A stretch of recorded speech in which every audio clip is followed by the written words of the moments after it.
Hi, this is Dr. Serge. So today I wanted to talk about or cover a topic that is really confusing on the. It's about hydration. There's a lot of um, advice, I would say, that are not quite science-based, and I want to cover a few things we need to do to make sure that we stay hydrated, especially in the heat or if you exercise. For that, I wanted to use an article that was recently published by Rob Wolf. If you're on the low carb patio field, you will know about him. So he really breaks it down really nicely in this article, where he claims that we actually drink too much water. And I see that often with people, actually. So this is based on some advice that was done decades ago, and we're going to cover that and what we need to do to stay hydrated, uh, and what are the different options to get there. So first of all, I wanted to start with this section that it breaks down the bad hydration advice. So, like I said, decades ago in the 1940s, the U.S. National Academy of Science started to recommend people to drink 84 ounces of water. And then 20 years later, this guy recommended this weight loss diet by drinking 8 glasses of water daily. So as of today, still, these advice are not science-based. There's actually no science that support 84 ounces of water, or you have to drink 8 ounces of water.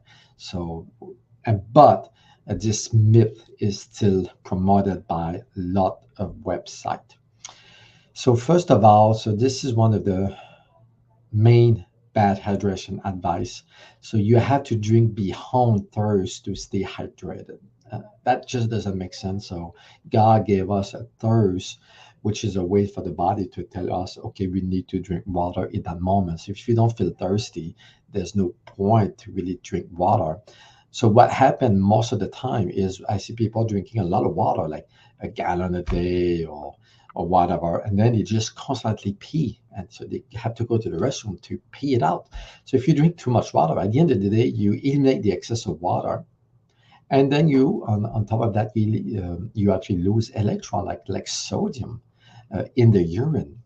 So you actually become low in sodium, which has some side effects, which we're gonna see, or electrolytes in general. So at the end of the day, you have to pay attention to your thirst. So when you're thirsty, you drink. Of course, there's some conditions that maybe your body is not really giving you the signal to drink water. So this is another topic for another day. But when everything is good, so your hypothalamus will tell you to drink.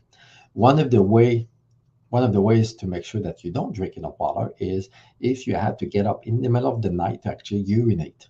So this is a symptom to me that you drink too much water. And most of you, I will bet, wake up in the middle of the night to go urinate. So that means you drink too much water during the day, most likely, or you drink too late at night. So most people need to stop drinking water at 6, 7 p.m. in order for the body to eliminate the water within the next few hours before you go to bed. So you can sleep through the night and get into this REM sleep pattern so you can really restore and heal your body. Another way to see that you drink too much water is the color of the urine. Of course, if you take supplements, the urine might be a little bit yellow, sometimes bright yellow. But if you don't take any B vitamins, so the urine should be a light yellow. So if it's not yellow and it's clear, you drink too much water. Then another bad advice is to drink extra water during exercise to prevent heat illness. Again, there's no science to that. Heat illness is not really caused by a lack of water. It's caused by over temperature of the body. And drinking more water doesn't prevent that at all. So again, this is another myth out there. So studies have shown that heat exhaustion and heat stroke are the main ways to elevate the body temp, not by drinking excess water. In order to really prevent this heat illness is for you to stop before the temperature gets to a point, uh, so you can have actually heat palm. So drinking too much water is not gonna prevent that. As a matter of fact, if you drink too much water during exercise, for example, you can have some other issues.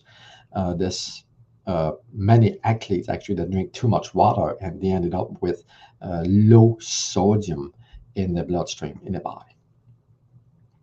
So symptoms of overhydration, like I said, is low sodium levels into your bloodstream. And that can lead to mild to moderate and severe symptoms. So most of the time when you drink too much water, and pay attention to that, you're going to have headaches, confusion, light sensitivity, vomiting, fatigue, muscle cramps, and so on. So these are symptoms that your sodium is too low. And sometimes your potassium and your magnesium, which are the main electrolytes that your bloodstream need. And really rarely you can have severe overhydration, and dozens of ER visits have been recorded by drinking too much water. Of course, that can lead to seizures, comas, and know that. Like I said, this is very rare, but you have to be aware that if you drink too much water, you can actually deplete your blood level of sodium and leading to symptoms. So at the end of the day, what you need to do is to really drink to thirst. When you're thirsty, you drink, and that's it. Don't drink to replace weight loss. Okay, so drinking and glasses, so they won't help you to lose more weight. That's more diet, hormonal issues, so on. Don't expect water to keep you cool. That doesn't prevent illness. And more importantly, put salt into your water. Of course, this guy promote his products, Element. Personally, that's what I use as well. So I use the Element with no flavor, just plain salt, magnesium, potassium. So I do one of those packets a day.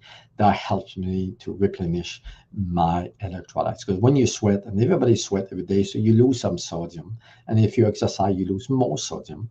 So it's important to replenish your electrolytes. So as you add salt or electrolyte to your water, you're gonna start to realize that you're gonna hold better on that water. So you're gonna urinate less and you're gonna drink less because you are better hydrated.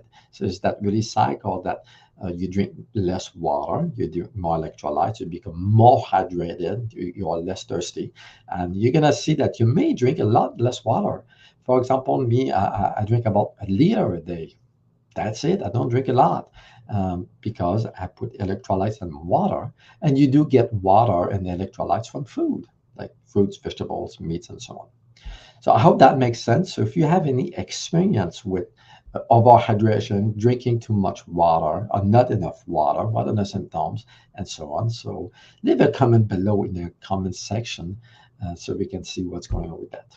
Thank you so much for watching, and God bless you.